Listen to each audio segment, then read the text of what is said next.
The accumulation of plastic objects in particles, such as plastic bottles, bags and microbeads in the Earth's environment, causes plastic pollution, and that adversely affects humans, wildlife, and their habitats. However, the chemical structure of most plastics renders them resistant to many natural processes of degradation, and as a result, they are slow to decay. It can afflict land, waterways, and oceans. It is estimated that 1.1 to 8.8 million tons of plastic waste enters the ocean from coastal communities each year.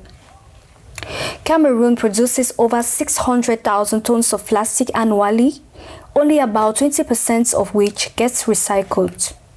In 2014, the government banned the production and importation of single-use plastics, but the policy's implementation has been slow. Some researchers suggest that by 2050, there could be more of plastics than fish in the oceans. Living organisms, particularly marine animals, can be harmed either by mechanical effects such as entanglement in plastic objects, problems related to ingestion of plastic waste, or through exposure to chemicals within plastics that interfere with their physiology. Degraded plastic waste can directly affect humans through both direct consumption, like in tap water, or indirect consumption, like by eating animals and disruption of various hormonal chemicals. As of 2020, the global mass of produced plastic exceeds the biomass of all land and marine animals combined. A May 2019 amendment to the Basel Convention regulates the exportation and importation of plastic waste, largely intended to prevent the shipping of plastic waste from developed countries to developing countries. Nearly all countries have joined these agreements.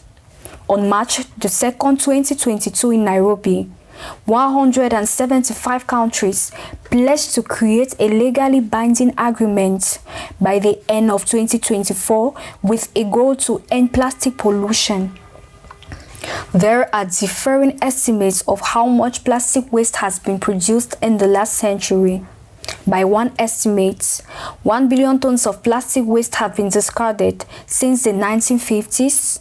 Others estimate a cumulative human production of 8.3 billion tons of plastic, of which 6.3 billion tons is waste, with only 9% getting recycled.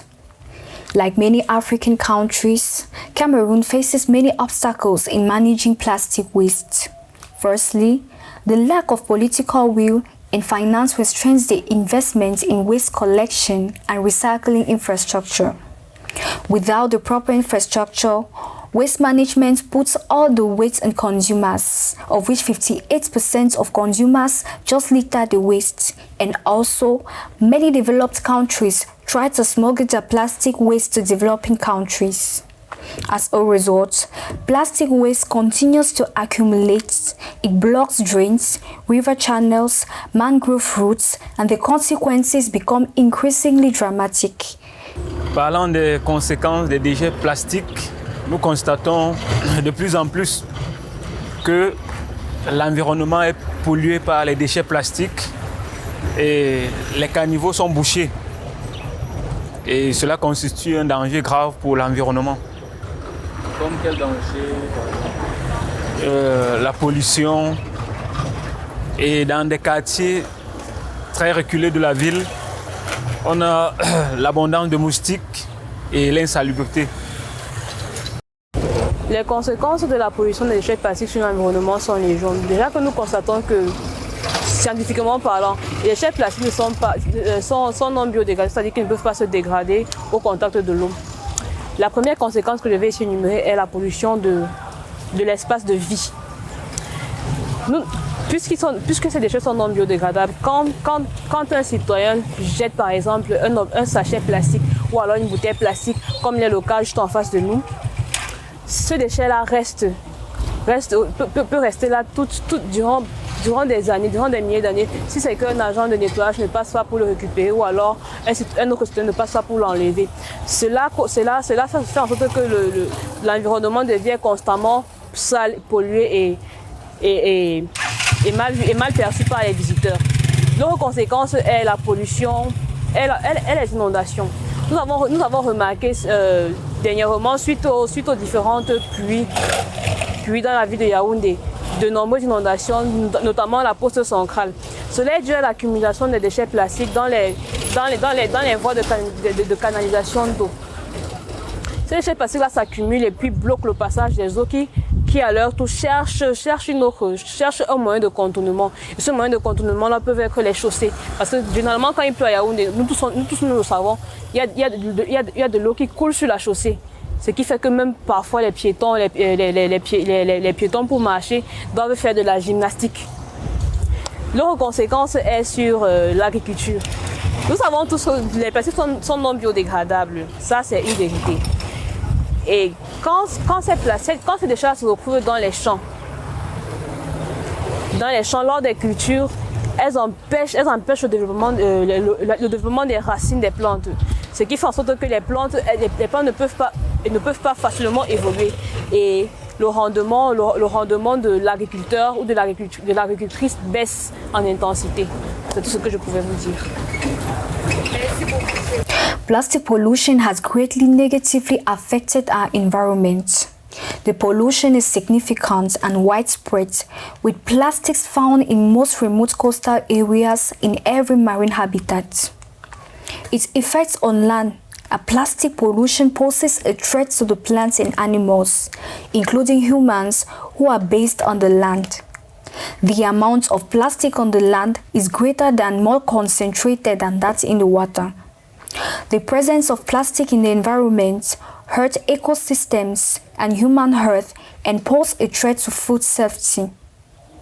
Chlorinated plastic can release harmful chemicals into the surrounding soil, which can then seep into the groundwater or other surrounding water sources and also the ecosystem of the world. This can cause serious harm to the species that drink the water. Its effects on flooding. Plastic waste can clog storm drains, and such clogging can increase flood damage, particularly in urban areas. A buildup of plastic garbage at trash cans raises the water level upstream and may enhance the risks of urban flooding. This is especially serious in flood-prone cities like in Douala. Douala is the country's most populated city and an important economic hub, located on the estuary of the Wuri River. Each year in the rainy season, rivers burst their banks and cause deadly floods. After years, floods have become deadlier due to plastic waste and climate change. As for in tap water, a 2017 study found that 83% of tap water samples taken around the world contain plastic pollutants.